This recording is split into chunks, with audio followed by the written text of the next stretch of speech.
Tomorrow's the big day, the big vote. That's right, we've put up with this stuff for long enough, and tomorrow we get to have it all out of our hair. But it's been thought provoking, and actually, I'm going to set this camera down. Just because I think this is going to go a little long winded.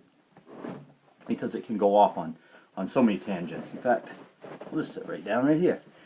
So, most of it has to do with the LePage stuff, and it's thought-provoking to me because I deal with kind of a similar thing, and this could go off in many different tangents, but the fact of the matter is, when you hear LePage criticism, now I understand the criticism of his policies because liberals, you're not going to like the guy.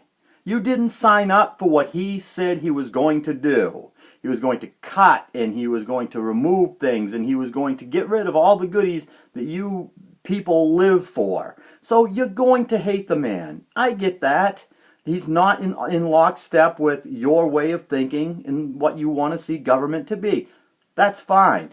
But you people out there that are basing him on his persona, I deal with that too, and I have people that say, "Oh, gee, Steve, you're trying to do this business, you got side business, you got this thing going with the TV now and whatever. And I think you should, you got to tune it down a little bit, and because people are going to judge you by that, and you can lose business or whatever. And you know what? Fuck them.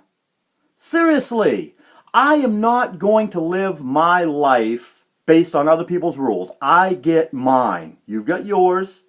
I get to do with mine what I want, and if I don't want to pander to people because I may lose sign work, I look at it this way. If you get two guys come to fix your furnace, you've got the one guy with the butt crack out, and he's got the dirt, and he's not dressed good, and the hair's messed up, and maybe he has onion breath from his sandwich he ate that day, and he swears, maybe he goes out and has a smoke a couple times, but he's one hell of a furnace guy. If he fixes your stuff and it lasts, are you really going to be upset over a guy that shows up with the nice shirt with the logo on it, and he looked good, and he had the fancy invoices with his name, and he put the thing together, and 6 weeks later it shit the bed on you? I mean, are you really happy with poor performance because the guy could read teleprompters good, and he was more eloquent with what he said and all of that? What is it with people now and their need for television? We buy into the good looks and the smooth talking and whatever as if that has value. Yeah, I suppose if you want to sit down in front of a bunch of people and you want to mediate a peace treaty, you want a guy that can handle it. But that isn't the job of a governor. That's not the job of the president. They hire people, foreign diplomats that do that. Those are the good speaking guys. Those are the diplomacy guys that know every word and know how to handshake a guy and know when you should bow and not, make eye contact and do all that shit. We have people to do those jobs. And the thing that kills me is that we put so much stock in everything nowadays. I'll give you another great example. Education. Education is the biggest throwaway garbage now. And now, I'm not saying don't learn something, because you want to learn something pertaining to your skill. But now we've got young people afraid to death that if they don't shell out $50,000 to get some kind of a formal education, that they're going to be flipping burgers the rest of their life. And that's not necessarily true. But we throw that stuff out there all the time. And we kill the blue-collar sector. We totally dismissed the fact that you can even live that way anymore. Oh my God, you can't be a farmer. You can't go and work at a place that builds ships anymore and whatever. You can't wear a hard hat and make a living. No, you have to shell out tons of money for some kind of education, no matter what it is, and then bring that back. Now, I can understand that, yes, if you have a field of study, if you want to be a doctor, you damn well have got to go to college. I get that part. But we're telling people that have no idea what direction in their life's going to be, that just get a degree, get anything. Throw that out there. But anyway, that's another subject. And I said this could go off on tangents. LePage. LePage ran and said he was going to do XYZ. He governed, and guess what? He did XYZ. He made cuts. He definitely pulled out of a lot of pork. He did do some overhauls on things that, yeah, liberals, you're not going to like it. But the idea that you don't think that a guy is suited for governor when there are ads out there that say, Maine #1 in embarrassing governors. I don't give a frog's fat ass if the man can't put 2 sentences together without dropping an F-bomb. I don't care. If I say, there's the sun, or I say, there's the fucking sun, does it make any less truth that there indeed is the sun? The sun is yellow. That fucking sun is yellow. It doesn't make it any less yellow on how I say it. It doesn't. The fact of the matter is that a job is being done. And whether or not you want to accept the fact that someone has integrity that actually runs and does what they say. Now, liberals, you're not supposed to like the man. He ran against things that you stand for. So yes, you can be upset. But when you're justifying not voting for someone because of their personality, aren't you the party of free thinking, open-mindedness, that all people, regardless of how they talk, how they act, or whatever, are all the same, and we just go in for one big group hug? Isn't it the evil conservative people that are the bigots and the homophobes and they're anti-women and they're chauvinistic bastards and all that? Aren't they the ones that are supposedly supposed to look at people and judge them according to how their mannerisms, how they talk, their vocabulary and all that?